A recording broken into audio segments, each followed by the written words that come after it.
Hello everybody, welcome back to Gyanan. Today is the 11th day. Words for phobias and manias.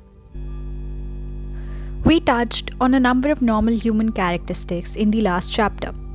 Now we turn to a few of the abnormalities of the human mind, to the words that particularize mental peculiarities, neurosis, phobias, and mild or violent insanities. Let us discuss 5 of the most common manias or mental diseases: kleptomania, pyromania, dipsomania, megalomania, and monomania. You can perhaps get a more vivid view of the subject if you refresh your memory as to the approximate symptoms of those who are afflicted with these disorders. The pyromaniac,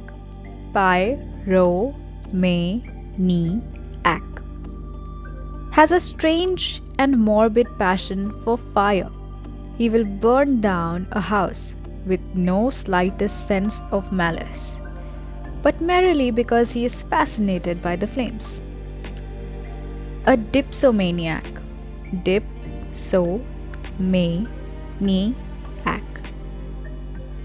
has a compulsion to drink which he cannot control.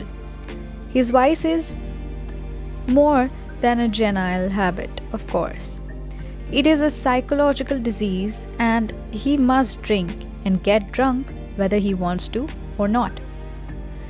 The megalomaniac,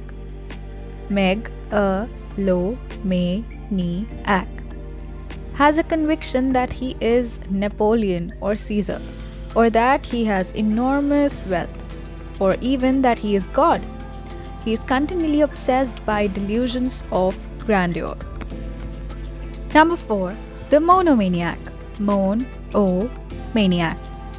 is unbalanced or just one subject, or a very limited range of subjects on everything else except his own pet and particular delusion. He may be completely sane.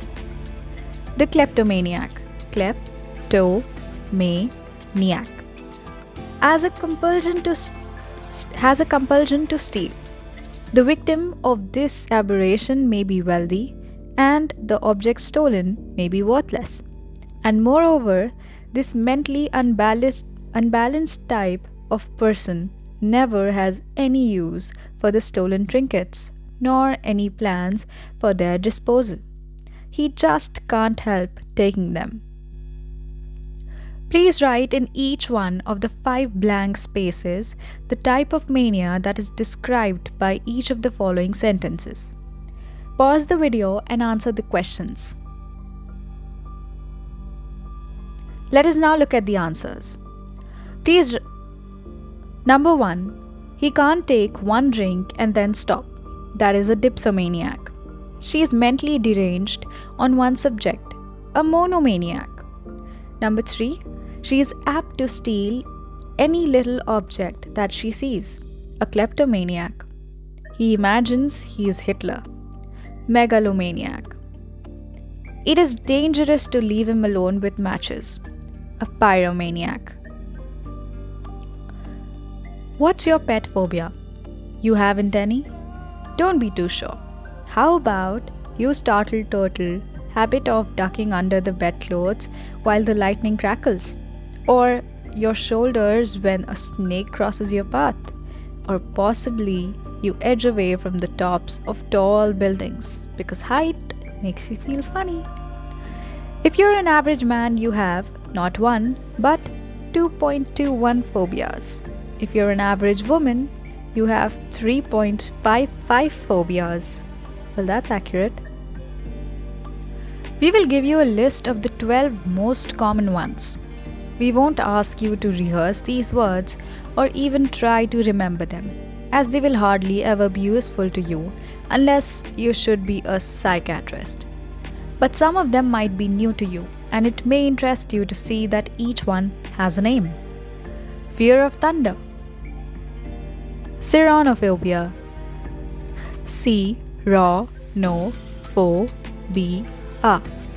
Fear of lightning, Astrophobia, Astrophobia. Fear of snakes is called ophidiophobia. O feed e o phobia.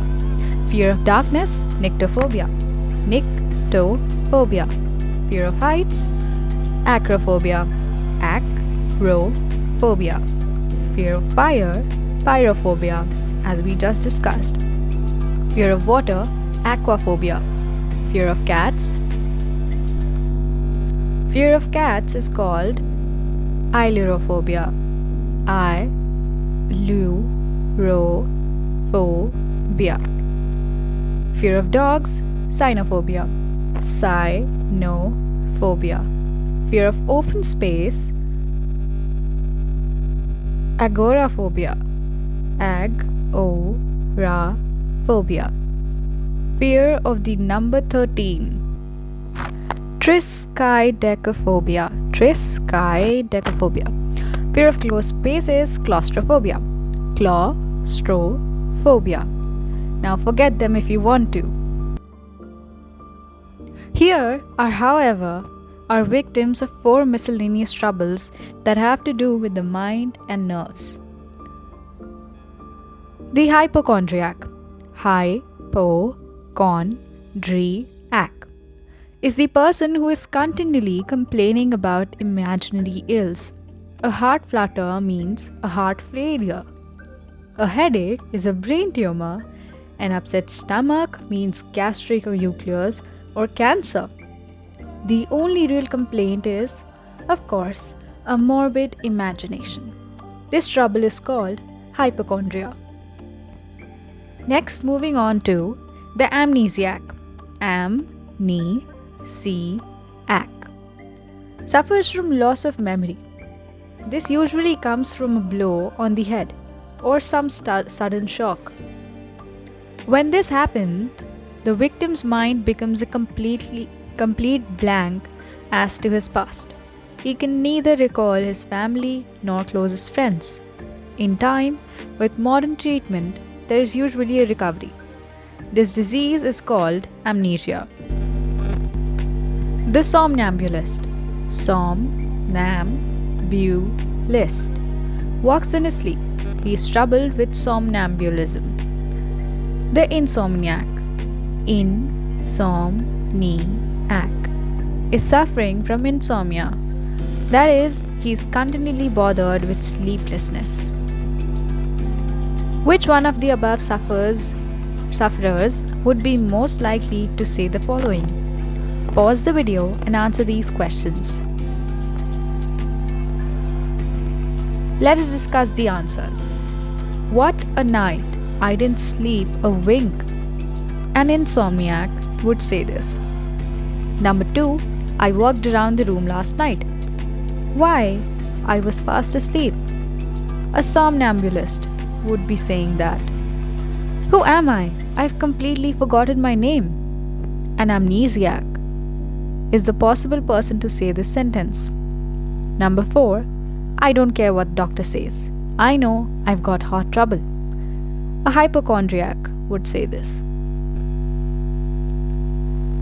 The truly serious diseases of the mind take many forms. Here are 4 more victims. Of course, on many occasions throughout this book, we will inevitably be discussing many words you already know. Number 1. The maniac. Manic depressive. Manic depressive has alternating moods of black depression and wild, uncontrollable exaltation or excitability. These changes are unpredictable and come without warning.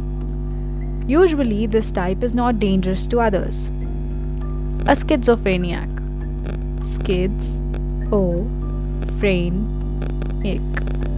A schizophrenic is a split or divided personality.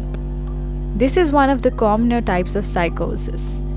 The victim loses contact with his environment, lives in an unreal world of his own making, and often imagines he is someone else. Schizophrenia is largely a disease of youth. The melancholiac. Melancholiac, as the name implies, has fallen into fixed conditions of despondency. Unless melancholia is taken in hand and cured, it is apt to lead to suicide. The paranoiac. Par-a-no-ac, has delusions of persecution. He imagines that people are trying to poison him or that he is being pursued by enemies, and for this reason he is apt to be dangerous. There are two mental idiosyncrasies that stand somewhat apart as they rarely become calamities.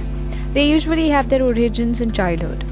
The professor of the Electra complex, Electra, always a girl, develops a vicious hostility towards her mother, with a corresponding and all-consuming love for her father.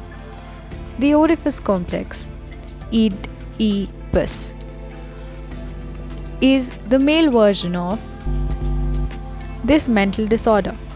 The victim is the familiar mother's boy who has been overprotected and overbabied, and so prevented from growing up emotionally.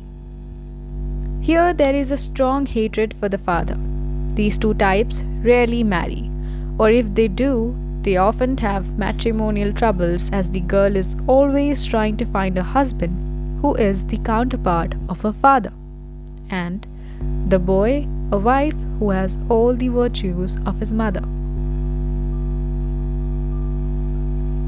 Disease and person.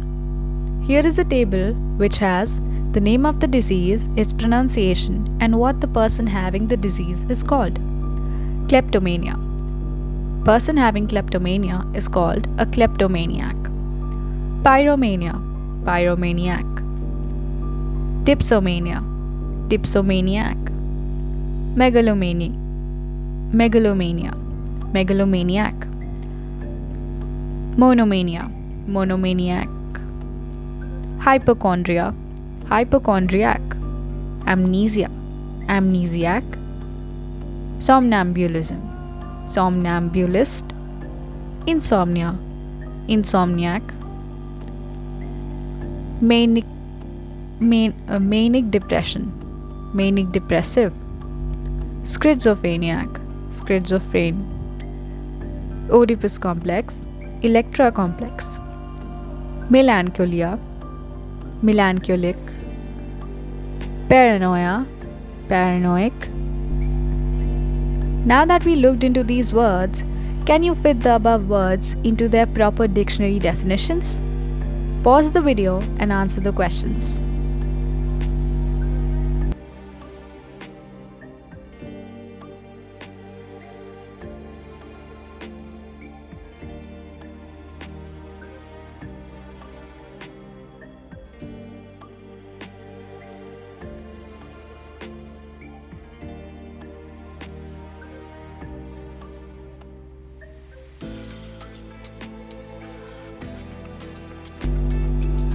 Let us now look at the answers. Mental derangement characterized by continued gloom and depression. This disease is called melancholia. Moods of violent excitement and mental depression. Manic depression. Loss of impairment of memory. Morbid forgetfulness. Amnesia. The act or state of walking and performing other actions during sleep. Somnambulism. An uncontrollable craving for alcoholic drink. Dipsomania. Morbid melancholy and anxiety about one's health. Hypochondria. Chronic mental unsoundness. Dementia with delusions. Paranoia. A complex involving an early and abnormal attachment of a girl for her father with hostility towards her mother. Electra complex. An insane or uncontrollable propensity to steal. kleptomania. Insanity in which the subject thinks himself great or exalted. Megalomaniac. Chronic inability to sleep. Insomnia. Mental derangement confined to one idea. Monomania. An insane propensity to set fires. Pyromania. A form of mental derangement characterized by a loss of touch with reality, a split personality. Schizophrenia. The Electra complex as applied to a boy's attachment to his mother. The Oedipus complex. Complete loss of memory and identity. Amnesia. A continual state of depression apt to lead to suicide. Melancholia. At some time in our book, particularly after such a chapter as this, a few readers may think that we are advocating the use of long and difficult words. But the words we have given above happen to be the only ones that will accurately describe the organic mental troubles and the neurotic disorders that we have been discussing. There are no substitutes. But let this rule generally hold. Never, or at least almost never, use a long word where a short one will do. Words, as you well know, are to express your thoughts, not to conceal them. The greatest poems and the greatest speeches, whether it is Robert Burns' "My love is like a red, red rose," or Patrick Henry's "Give me liberty or give me death," all have the power and charm of simplicity. Try to avoid the too frequent use of such Latin words as juxtaposition, animadvert, salutation, recapitulate. They tend to make your style heavy, dry, and pedantic. Short Saxon words have force. Gift instead of donation. Poor instead of impecunious. There is a simple beauty in ship, shop, walk, free, earth, mate, man, friend. The Latin words are important to know, but should be used with discretion. Simplicity and sincerity in everything, whether it be manners or music or words, are always best. That was the end of chapter 11. To be continued. Thank you for watching the video. Like, share, subscribe.